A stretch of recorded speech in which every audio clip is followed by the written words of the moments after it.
Media ने फरहाना और तान्या को तो रुला कर रख दिया भाई। ऐसे तीखे सवाल, ऐसे वार हुए जहां पर बोलती भी बंद हुई, थोड़ी सी कसमसाहट भी नजर आई और तान्या ने तो बोल दिया बाहर आकर कि बिग बॉस, इस घर में क्या एक दिन मेरा एक दिन जा सकता है जहां पर मुझे टारगेट ना किया जाए।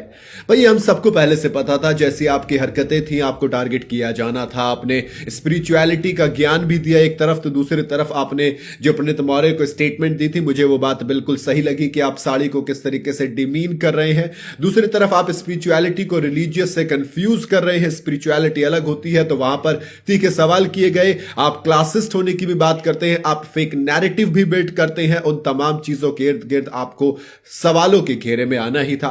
दूसरी तरफ फरहाना, जब आप घर के अंदर प्लेटें तोड़ते हैं, इतनी गालियां देते हैं, फिर ऊपर से आपको अपने आप को पीस एक्टिविस्ट बताते हैं, मोटिवेशनल स्पीकर बताते हैं, बिलो द बेल्ट जाते हैं, कभी दो कौड़ी तो कभी भोजपुरी स्टाफ कहते हैं किसी को, तो आपका नेचर पर सवाल उठेंगे, आपकी नीयत पर सवाल उठेंगे, आपके लहजे पर सवाल उठेंगे। ये लाजमी था भाई।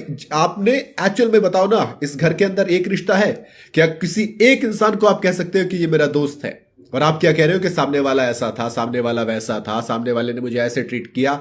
आप वो शख्स जो खुद जाकर मालती से लड़ते हो, आप वो शख्स हो जो जाकर खुद सवाल उठाते हो, फिर मुंह बनाते हो कि क्यों मेरे से सब टारगेट कर रहे हैं। क्योंकि आप टारगेट हो रहे हो, आपका बनता है टारगेट करना।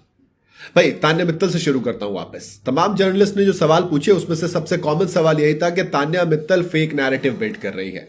वो जो जय श्री राम बोलकर एक तरीके से मीडिया पर हावी होना चाह रहे थे ना, तब एक सरदार जी ने बड़ी अच्छी बात बोल दी कि मैडम, मर्यादा पुरुषोत्तम, हम सबको पता है कैसे मर्यादा रखनी होती है। तो हम उन पर नहीं, आप पर हंसे थे कि आप किस तरीके से एक नैरेटिव बिल्ड कर रहे हो अपने आप का।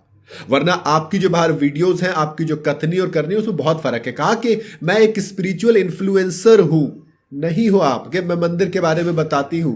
अरे मैडम, आप बहुत अलग हो। हम सबको पता है आपने घर में जो जो बोला है और जो रियलिटी निकल के आई, उसमें जमीन आसमान का फर्क है। कभी पूरे घर को तो आपने वो मशीन लगवा दी है कि मेरे पूरे घर में वो मशीन लगी हुई है, इसलिए मुझे अमाल के साथ एम्पैथी आई निकल के। सब फर्जी बातें हैं। आई होप कि जब घर से बाहर निकलेंगी तो चीजें देखेंगी कि क्या रियलिटी होती है। और दूसरी तरफ फरहाना भट्ट, जिस तरीके से लड़ाई लड़ी, जिस तरीके से नेगेटिव गए सवाल बनते थे, आप चुगली करते हो, पीठ पीछे बोलते हो, कभी कोई आपसे रिश्ता नहीं रख पाया, आप जिसे दोस्ती बताते हो अलायंस होता है, आप अपनी दोस्ती ढंग से निभा नहीं पाते हो, तो फिर उस चीज में आप कहते हो कि नहीं नहीं, मैंने तो सिर्फ अपने लिए स्ट्रांग बोल्ड स्टेटमेंट देकर मैं खड़ी रही, मैं लड़ी हूं सबसे। नहीं, आप एक्चुअल में लड़े हो सबसे, आप अपने लिए नहीं लड़े हो। आपको इतना समझ में आ गया कि घर के अंदर लड़ाई है, तभी देखोगे। शायद इसीलिए आपने कॉन्टिन्यूस सिर्फ एक चीज की, वो थी जबरदस्ती के पंगे लेना, ड्यूटी नहीं करना, उसके बाद फिर जाकर जब ड्यूटी करने के लिए बोलो तब लड़ाई करना। यही तो था आपका गेम, एक्सट्रीम नेगेटिव।